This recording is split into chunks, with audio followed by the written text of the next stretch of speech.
গোলাপ ফুল আঁকা সে তো বহুত সহজ, একটা ইউ লিখলেই তো হয়ে যায়। এই দেখো একটা ইউ লিখলাম, হলো।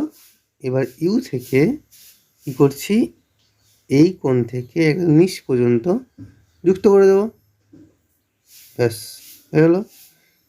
তার পাশে এটা যোগ করে দিলাম, এই দিক থেকে ব্যাস এই স্ট্রাকচার হয়ে গেল। একটা উল্টো দিকেতে গোল করে দাও আর এটাকে যোগ করে দাও।